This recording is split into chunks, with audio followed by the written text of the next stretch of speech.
नमो अरिहन्ताणम् नमो सिद्धाणम् नमो आयरीयाणम् नमो वज्झायाणम् नमो लोये सौवसावूणम् मोक्षमार्गस्य नेतारम् भेत्तारम् कर्मभूभृताम् ज्ञातारम् विश्वतत्त्वानाम् वंदे तत्गुणलब्धये। 1008 श्री मूलनायक आदिनाथ भगवान की जय।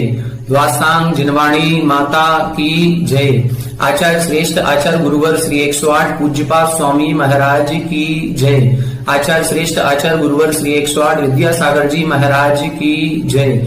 जगत पूज्य निर्यापक श्रमण मुनि पुंगव श्री 108 सुधा सागर जी महाराज की जय। पूज्यवर आचार्य पूज्यपाद स्वामी जी द्वारा विरचित इस सर्वार सिद्धि ग्रंथराज की स्वाध्याय श्रृंखला में हम सभी 6वें अध्याय का स्वाध्याय कर रहे हैं।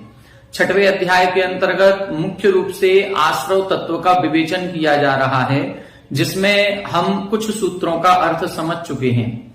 अभी तक जो हमने समझा उसमें आश्रव किसे कहते हैं, तब इन्होंने बताया था कि योग ही आश्रव कहलाता है। योग किसे कहते हैं, तो आत्मा के प्रदेशों में परिस्पंदन करना ही योग है।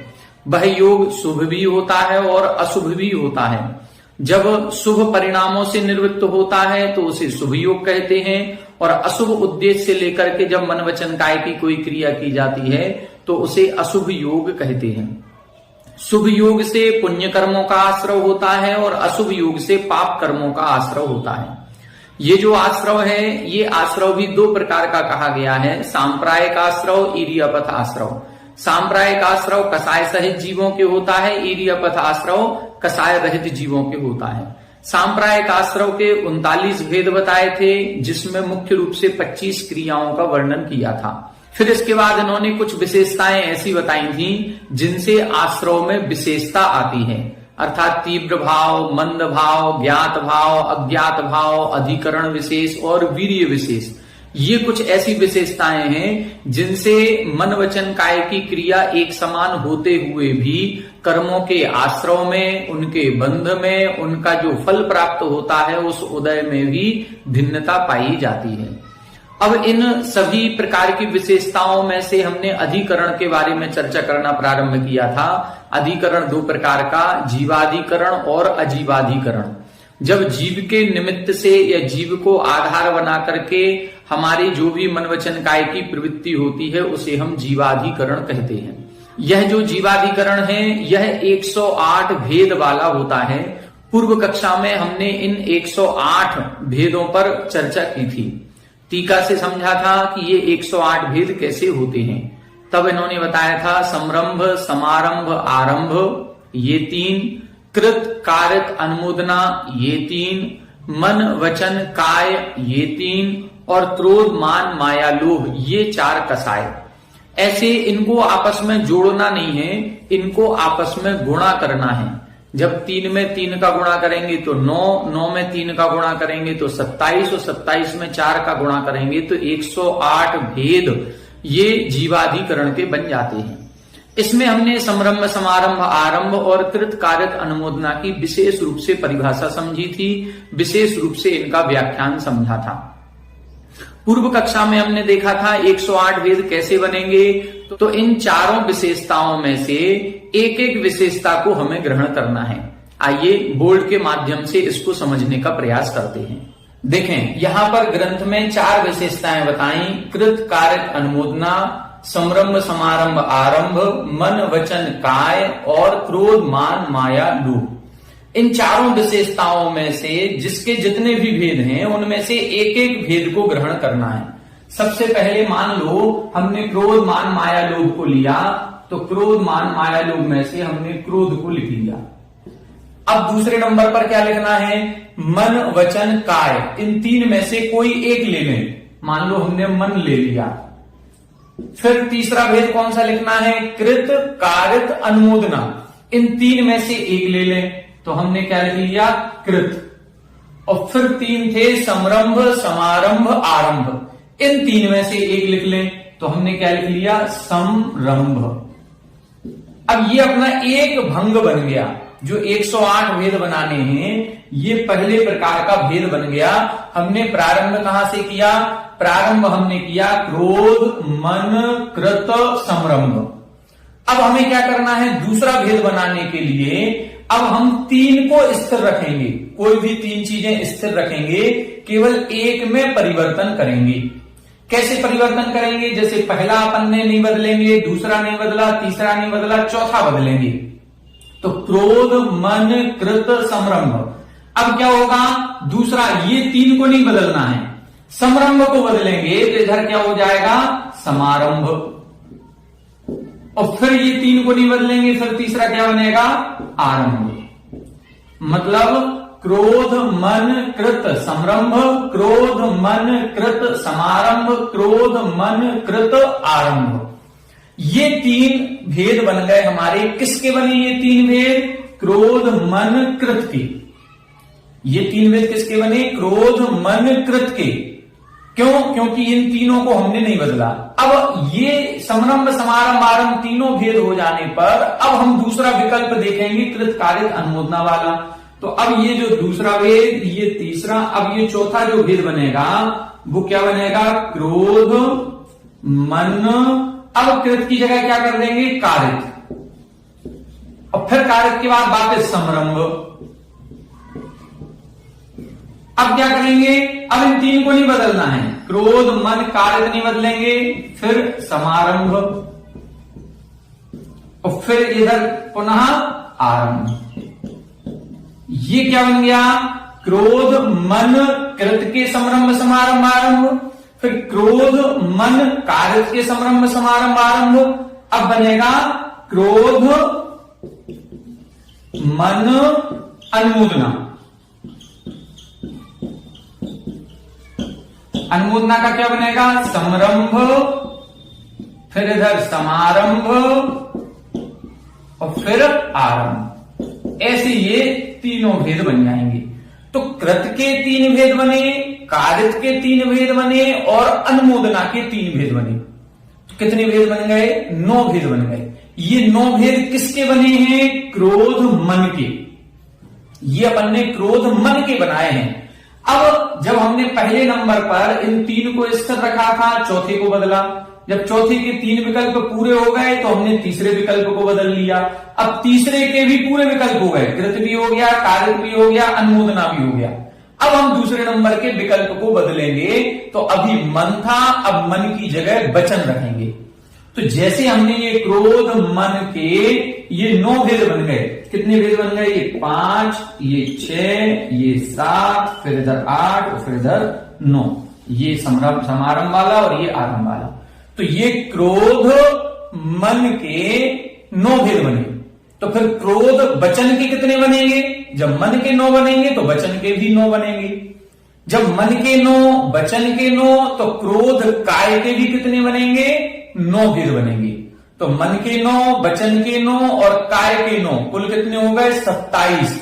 ये 27 भेद किसके बने, क्रोध के। क्योंकि क्रोध अभी अपन ने बदले ही नहीं, क्रोध तो बिल्कुल वैसा का वैसा चल रहा है। हर एक भेद में क्रोध शब्द आ रहा था। अब जब क्रोध के 27 भेद बने हैं तो मान के कितने बनेंगे, मान के भी 27 बनेंगे, फिर माया के भी 27 बनेंगे और फिर माया के बाद लोभ के भी 27 बनेंगे। तो 27 क्रोध, 27 मान, 27 माया और 27 लोभ, ऐसे कुल कितने भेद हो गए, 108 भेद हो जाते हैं। बनाना कैसे है, यहां पर 4 जो पहला अपन शुरुआत करेंगे, बस पहली शुरुआत अपन को देखनी है कि जो ये 4 भेद बताए गए थे उन 4 भेदों में से एक एक विकल्प को ले लेना है। क्रोध मान माया लोभ में से एक ले लिया, मन वचन काय में से एक ले लिया, कृत कारक अनुमोदना में से ले लिया और समरंभ समारंभ आरंभ में से ले लिया। अब एक को लेने के बाद अब इसमें से 3 स्थिर रहेंगे, एक को बदलेंगे। या तो यहां से क्रम शुरू करें या वहां से क्रम शुरू करें। क्रम कहीं से भी शुरू कर सकते हैं, लेकिन किसी एक को बदलेंगे। जैसे अभी अपन ने समरंभ समारंभ आरंभ को बदलने का क्रम देखा, अब अपन पहले नंबर से बदलने का क्रम देखते हैं, वो कैसे बनेगा। देखें, अभी अपन ने समरंभ समारंभ आरंभ उस तरफ से बदलना शुरू किया था, अब इस तरफ से बदलते हैं। तो अपन ने क्या किया, क्रोध मन कृत समरंभ। अब क्या कर देंगे इधर, मान मन कृत समरंभ। अब हमने ये 3 बिल्कुल सेम रखे, केवल इसको बदल रहे हैं। क्रोध की जगह क्या हो गया, मान। अब मान की जगह क्या कर रहे हैं, माया मन कृत समरंभ। फिर इधर क्या कर रहे हैं, लोभ मन कृत समरंभ। ये क्या बन गया, क्रोध मान माया लोभ के मन कृत समरंभ।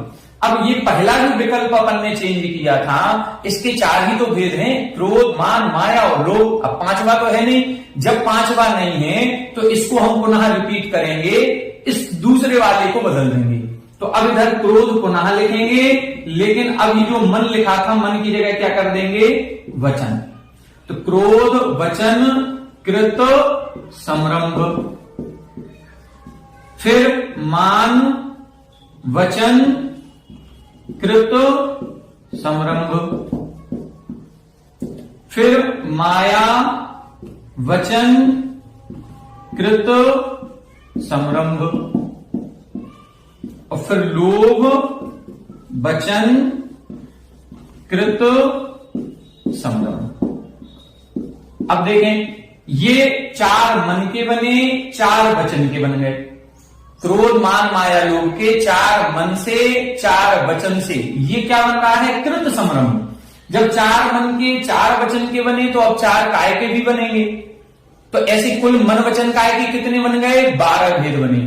ये 12 भेद किसके बने, ये कृत के बने। अभी कृत को अपन ने बदले ही नहीं है, तो ये 12 भेद किसके बने, कृत के। जब कृत के 12 भेद बनेंगे तो कारित के भी 12 भेद बनेंगे। जब कृत के 12 है, कारक के 12 है, तो अनुमोदना के भी 12 भेद बनेंगे। तो कुल कितने भेद हो गए, 36। ये 36 किसके हुए, ये 36 समरंभ के हुए। अभी समरंभ को अपन ने बिल्कुल नहीं बदला, तो ये 36 भेद समरंभ के। जब 36 समरंभ के तो 36 समारंभ के और 36 आरंभ के। कुल कितने भेद बन जाएंगे, 108 भेद बन जाएंगे। ये 108 भेद होते हैं। अब हमें क्या करना है, इन 108 भेदों पर जब सामायिक आदि करें या 5-10 मिनट एकांत में बैठें तो इन पर चिंतन करना है। जब भी कोई हमसे पाप क्रिया हो जाए, गुस्सा आ गई हो, किसी को हमने डांट दिया, कभी कोई एक छोटा व्यक्ति हमसे मिल गया जो हमसे धन संपत्ति में छोटा था या ज्ञान में छोटा था या रूप रंग में वो अच्छा नहीं था, तो हमारे मन में एक मान कसाय का भाव आया, घमंड का भाव आ गया। तो ऐसे जो भाव आने पर हमने कुछ उससे कह दिया, तो ये जो हमने कहा है वो 108 भेदों में से कौन सा भेद बनेगा, इस भेद पर हमें विचार करना है कि हमने कौन से भेद से कर्मों का आश्रय किया है। जैसे क्रोध मन कृत समरंभ। अब इसका मतलब क्या है, हम मन में विचार कर रहे हैं। क्या विचार कर रहे हैं, समरंभ, किसी क्रिया के करने का संकल्प ले रहे हैं। कैसे ले रहे हैं, मन ही मन ले रहे हैं, किसी से बोल नहीं रहे हैं। हम रात में लेटे और लेटे लेटे बिस्तर पर लेटे लेटे ही ये सोच रहे हैं कि कल से हम अभिषेक करने जाएंगे। अभी तक नहीं जाते थे, लेकिन अब हम क्या सोच रहे हैं, कल से हम अभिषेक पूजन करने जाएंगे। तो ये मन ही मन सोच रहे हैं। संरंभ यानी केवल संकल्प कर रहे हैं, अभी उसके समारंभ नहीं किया, न धोती दुपट्टे डाले, न कोई द्रव्य सामग्री लगाई, कुछ नहीं, केवल मन में ही ये विचार आया है कि कल से हम अभिषेक पूजन करने जाएंगे। क्यों आया, क्रोध के कारण से।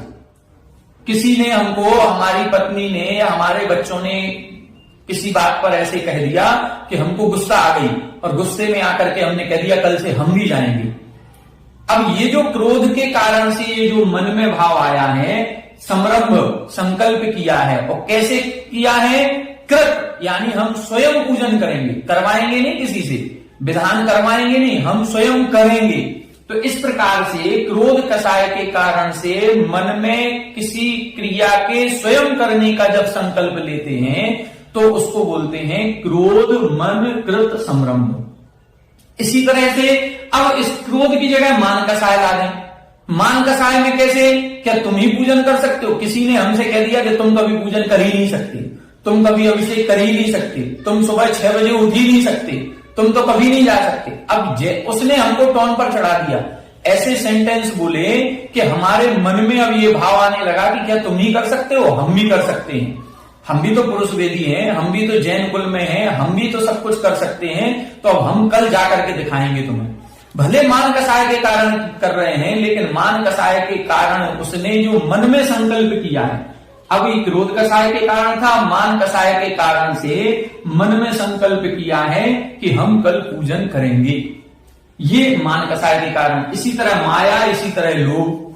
अब किसी ना किसी कषाय के कारण से मन में केवल संकल्प हो रहा है। अब यदि यही बात जो मन में विचार की है वो वचनों से कह दी, अभी तक मन में ही सोच रहे थे, अब वचनों से कह दी कि कल हम जाएंगे पूजन करने, ये वचनों से कह दिया तो ये वचनमय आ जाएगा। यदि काय से हाथ वगैरह हिलाते हुए या कोई क्रिया करते हुए ऐसे संकल्प किया है तो वो काय के अंतर्गत आएगा।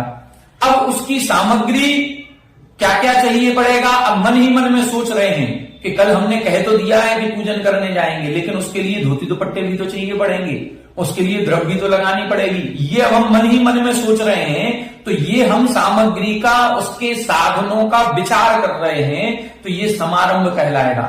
वो क्रोध मन कृत समारंभ हो जाएगा। फिर क्रोध मन कृत वचन कृत समारंभ हो जाएगा यदि वचनों से कह दिया तो।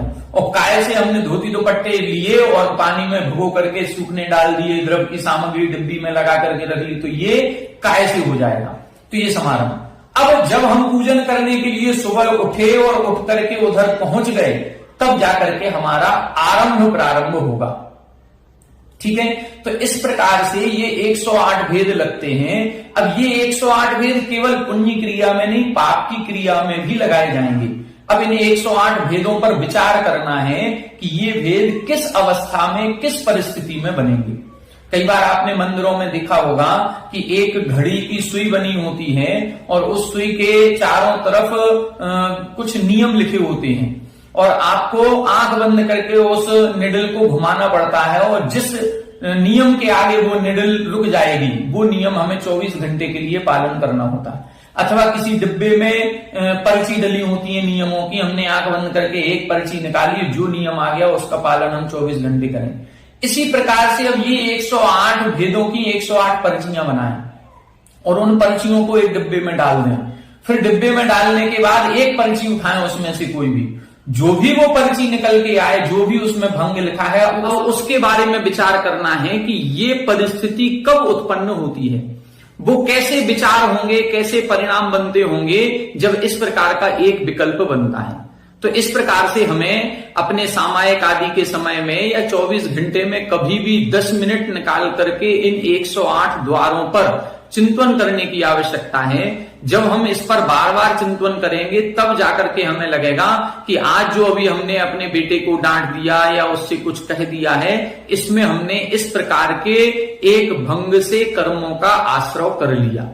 तो ये कर्मों के आश्रय के 108 द्वार होते हैं।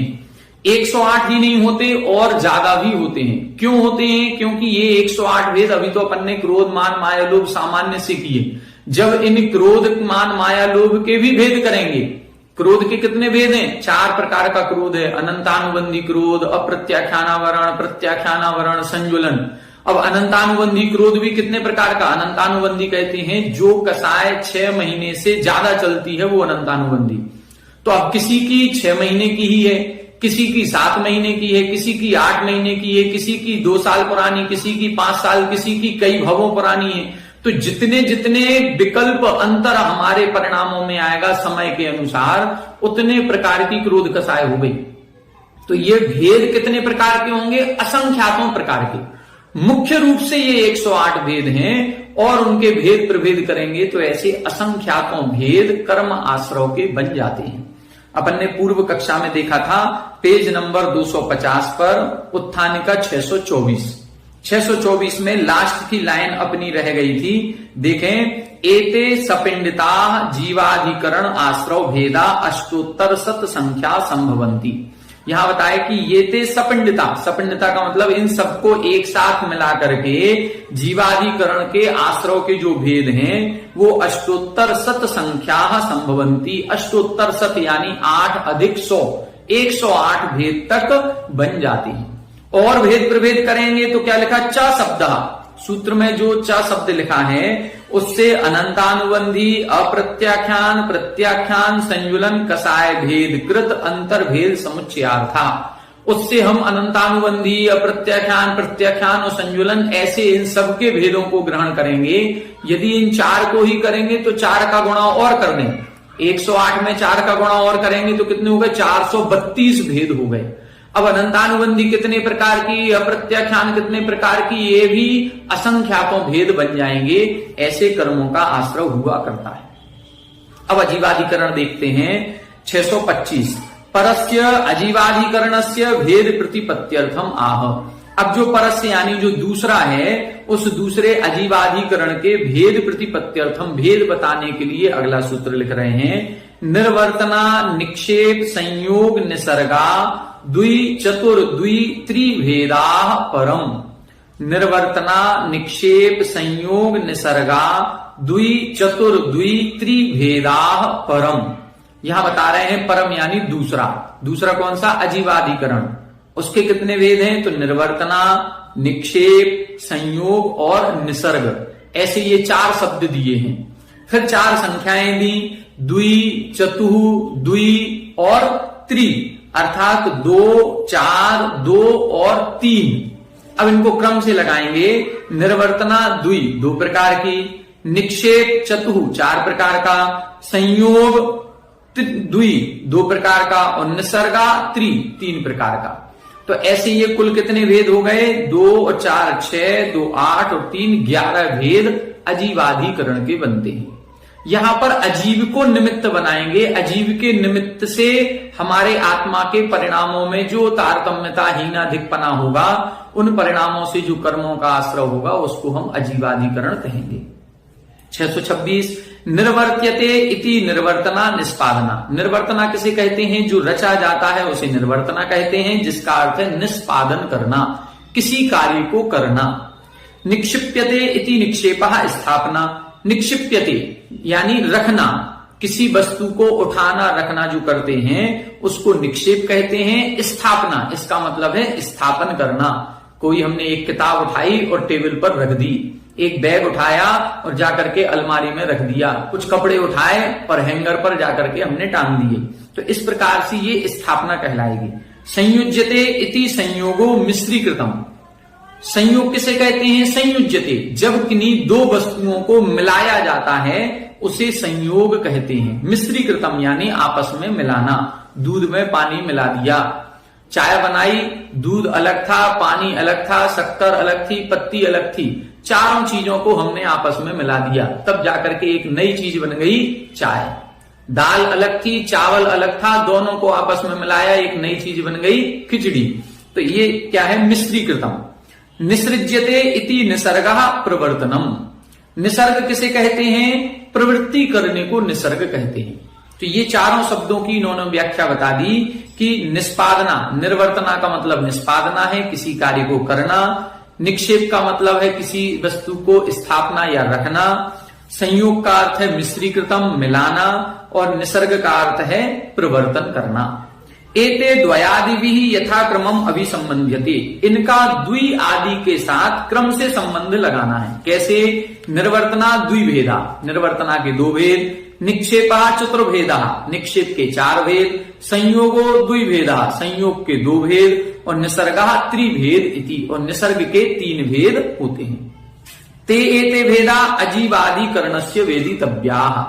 ये जो भेद कहे गए हैं ये अजीवाधिकरण के जानना चाहिए। परवचनम अनर्थकम पूर्व सूत्रे आद्यम इति वचनात् इदम अवशिष्टार्थम भवति इति। अब प्रश्न कर रहे हैं कि सूत्र में आपने परम शब्द लिखा है, ये परम शब्द आपने अनर्थकम यानी व्यर्थ में लिख दिया, इसकी आवश्यकता ही नहीं थी। यदि सूत्र में परम शब्द नहीं लिखते तो भी ये ग्रहण हो रहा था कि ये अजीवाधिकरण के भेद हैं। क्यों? क्योंकि पूर्व सूत्र में आपने आद्यम शब्द लिखा था। कुल आपने अधिकरण के दो भेद किए थे, जीवाधिकरण और अजीवाधिकरण। पूर्व सूत्र में आपने आद्यम शब्द लगा दिया, तो इससे यह सिद्ध हो गया कि पूर्व सूत्र जीवाधिकरण का है, तो अब जो अगला सूत्र लिखा है ये अजीवाधिकरण का अपने आप ही सिद्ध हो जाता है। आपने पर शब्द क्यों लिख दिया? इसको लिखने का कोई प्रयोजन नहीं था। तब इधर लिख रहे हैं अन्यार्थः पर शब्द। जो यहां पर शब्द हमने लिखा है उसका कोई दूसरा अर्थ लगाना है। पर शब्द का मतलब ये नहीं है कि ये दूसरा अजीवाधिकरण है, इस पर शब्द का कोई एक नया अर्थ निकलता है, इसलिए हमने पर शब्द दिया है। संरंभादिभ्यो अन्यानी निर्वर्तनादीनी, कि संरंभ, समारंभ, आरंभ, कृत, कारित, अनुमोदना, ये जो हमने भेद बताए थे जीवाधिकरण के, इससे अन्य ये निर्वर्तना आदि होते हैं। निर्वर्तना, निक्षेप, संयोग, निसर्ग अलग हैं और कृत, कारित, अनुमोदना, संरंभ, समारंभ, आरंभ अलग हैं, ये बताने के लिए। इतर्था ही निर्वर्तनादीनाम आत्म परिणाम सद्भावात जीवाधिकरण विकल्पा एव इति विज्ञायित। यदि हम ऐसा परम शब्द नहीं लिखते तो जो निर्वर्तना, निक्षेप, संयोग और निसर्ग की ये जो क्रियाएं हो रही हैं, इन क्रियाओं में भी तो जीव का आत्म परिणाम है। हमने कोई वस्तु उठा करके रखी है तो उस उठा करके रखने में भी तो क्रोध, मान, माया, लोभ का परिणाम है, मन, वचन, काय की प्रवृत्ति है, उसमें भी संरंभ, समारंभ, आरंभ, तीन में से कुछ ना कुछ हो रहा है। तो फिर तो ये जीव के परिणामों का सद्भाव हो जाने से ये भी जीवाधिकरण हो जाते, लेकिन ये जीवाधिकरण नहीं है, ये निर्वर्तना, निक्षेप, संयोग, निसर्ग अलग हैं। ये बताने के लिए हमने पर शब्द इधर लिखा है।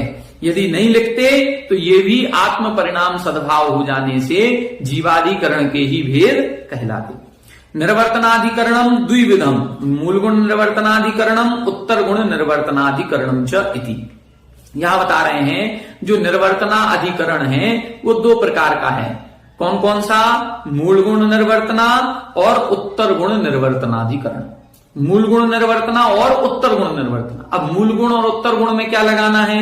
तब लिख रहे हैं तत्र मूल गुण निर्वर्तनम पंचविधम, शरीर, वांग, मनः, प्राणापानाश्च। यहां मूल गुण निर्वर्तना जो है ये मूल गुण निर्वर्तना भी 5 प्रकार की होती है। शरीर, वचन, मन, प्राण और अपान, ये 5 भेद हो गए। मतलब निर्वर्तना का अर्थ बताया था रचना होना। रचना किसकी हो रही है? यदि मन की रचना हो रही है, वचन की रचना हो रही है, शरीर की रचना हो रही है, हमारे श्वासोच्छ्वास की रचना हो रही है, यदि ये जो क्रियाएं हमारी बन रही हैं तो ये मूल गुण निर्वर्तना के अंतर्गत आएगा। इसमें हम सभी का वश नहीं है, ये हमारे कर्मों के कारण से ही हो रहा है।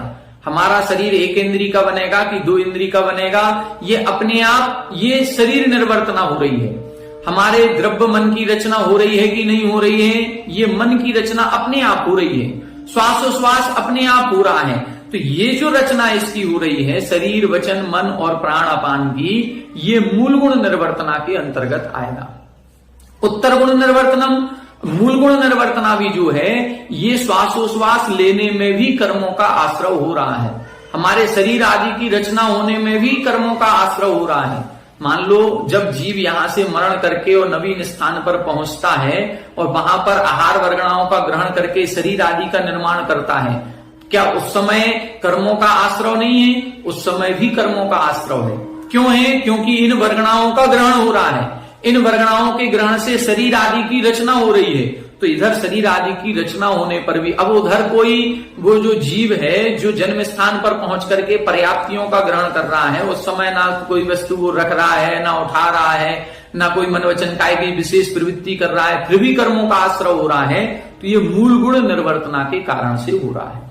उत्तर गुण निर्वर्तनम काष्ठ, पुष्प, चित्र, कर्मादि। उत्तर गुण निर्वर्तना बाद में प्रारंभ होगी। जो अब हम मकान बना रहे हैं, खाना बना रहे हैं, कोई चित्र आदि बना रहे हैं, जो भी क्रिया कर रहे हैं, चाहे व्यापार कर रहे हो, चाहे नौकरी कर रहे हो, चाहे घर गृहस्थी के कोई भी कार्य कर रहे हो, जब भी कोई कार्य करते हैं तो वो कार्य करने में हमारी उत्तरण गुण निर्वर्तना कहलाएगी। और उस समय जैसे आत्म परिणाम होंगे वैसे आत्म परिणामों के आधार पर कर्मों का बंध होता है।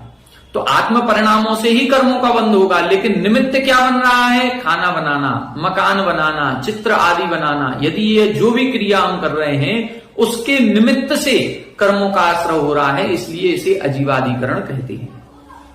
आगे देखें, निक्षेपः चतुर्विधा, अप्रत्यवेक्षित निक्षेपाधिकरणम, दुप्रमिष्ट निक्षेपाधिकरणम, सहसा निक्षेपाधिकरणम, अनाभोग निक्षेपाधिकरणम च इति। जो निक्षेप है वो 4 प्रकार का है। 4 प्रकार में अप्रत्यवेक्षित निक्षेपाधिकरण, अप्रत्यवेक्षित बिना देखे हुए स्थान पर किसी वस्तु को रख देना। दुप्रमिष्ट निक्षेपाधिकरण, दुष्टता पूर्वक रखना, फेंक करके रखना। सहसा निक्षेपाधिकरण यानी अचानक से रख देना। और अनाभोग निक्षेपाधिकरण का मतलब बिना देखे सोधे ही वस्तु को रख देना। हम कई बार, जैसे ग्रंथ ही है, कई बार आपने देखा होगा, कभी पुरानी लाइब्रेरी से ग्रंथ को खोलते हैं तो उनके बीच में कहीं कोई मक्खी मच्छर आदि भी फंसे हुए मिलते हैं, मरे हुए। तो हमने या किसी व्यक्ति ने वो जो ग्रंथ बंद किया था उसको इतनी स्पीड में किया, इतने अचानक से किया कि उसके अंदर कोई जीव फंस करके रह गया, वो निकल ही नहीं पाया। ये कहलाएगा सहसा। हमने कोई वस्तु ली और हमें बहुत जल्दी थी, घर से बाहर जल्दी जाना था, तो हमने फेंक करके रख दी। अब फेंक करके रखने में जिस स्थान पर वो गिरी, उस स्थान पर जो जीव जंतु वहां पर रहे होंगे, उनका जो घात हुआ होगा उसका पाप बंध हमको होगा ही होगा। तो ये दुप्रमिष्ट, बिना देखे, कई बार हमारे घरों पर जो सेल्फ बनी होती हैं वो इतने ऊंचाई पर होती हैं कि हम जो सामान रखना चाहते हैं उस सेल्फ को देख ही नहीं पाते हैं कि वहां पर क्या है। लेकिन हमने एक कार्टून लिया या एक कोई बड़ा डिब्बा लिया और ऐसे ऊपर हाथ करके स्टूल पर आदि पर खड़े होकर ऊपर से ही खिसका दिया, ऐसे देखा ही नहीं कि ऊपर क्या जीव जंतु हैं, क्या उधर मकड़ी के जाले लगे हैं या कोई चींटी आदि हो रही है, कुछ नहीं पता। तो बिना देखे, बिना शोधे, अचानक से दुष्टता पूर्वक जो भी हम वस्तु सामग्री रख रहे हैं वो सब निक्षेपाधिकरण के अंतर्गत आएगी। तो ये निक्षेपाधिकरण के 4 भेद इधर इन्होंने बता दिए। एक संयोग और इसमें है, जिसकी लाइन इसमें दी नहीं है ग्रंथ में, वो मिसप्रिंट हो गई, छप नहीं पाई। तो वो संयोग भी 2 प्रकार का होता है, एक भक्तपान संयोग और एक उपकरण संयोग। भक्तपान संयोग का मतलब है खाने पीने की वस्तुओं को आपस में मिला देना। जैसे हमने बताया, दाल और चावल को मिलाया और खिचड़ी बना दी। तो दाल और चावल, इन 2 अजीब पदार्थों को मिलाने पर भी इनकी प्रकृति अलग अलग है, उनको मिला करके हमने उबाल दिया तो कहीं ना कहीं हमें दोष लगेगा। कहीं ना कहीं हम जो भी सब्जी पानी जो भी घर में बनाते हैं उसमें कोई ना कोई खाने पीने की वस्तुएं मिलाते ही मिलाते हैं। अथवा सचित्त पदार्थ में अचित्त पदार्थ मिला दिया या अचित्त में सचित्त मिला दिया, छने हुए पानी में अनछने पानी की बूंद मिला दी, दूध में पानी मिला दिया। ये जो भी हमारे खाने पीने की वस्तुओं को आपस में हम मिला रहे हैं वो सब भक्तपान संयोग के अंतर्गत आएगा। और उपकरण संयोग का मतलब है खाने पीने की वस्तुओं के अलावा जो अन्य वस्तुएं हैं उनको जब हम आपस में मिलाते हैं तो जो क्रिया होती है उस क्रिया में जो कर्मों का आश्रय है उसे हम उपकरण संयोग के अंतर्गत रखते हैं।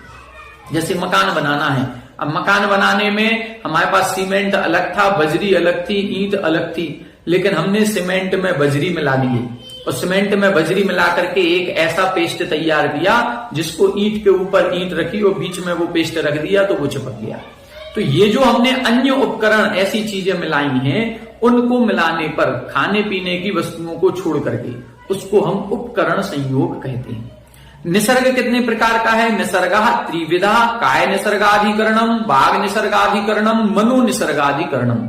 निसर्ग का मतलब है मन वचन काय की खोटी प्रवृत्ति, दुष्टता पूर्वक जो प्रवृत्ति होती है उसको हम निसर्ग कहते हैं।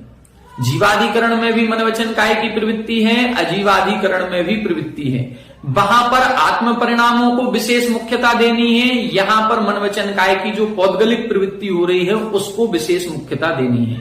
जब पुद्गल की दृष्टि से मन वचन काय को निमित्त बना करके जो आत्म परिणाम बनेंगे वो जीवाधिकरण अजीवाधिकरण के अंतर्गत आएंगे, और जब स्वयं से अपने आप ही मन वचन काय की जो प्रवृत्ति हो रही है आत्म परिणामों से सहित होकर के वो जीवाधिकरण के अंतर्गत आएगा। इस प्रकार से जीवाधिकरण के 108 भेद और अजीवाधिकरण के इधर इन्होंने 11 भेद बताए हैं। इन जीव और अजीव के निमित्त से कर्मों का आश्रय हमारे हुआ करता है। तो आज की कक्षा में हमने जीवाधिकरण और अजीवाधिकरण पर विशेष चर्चा की।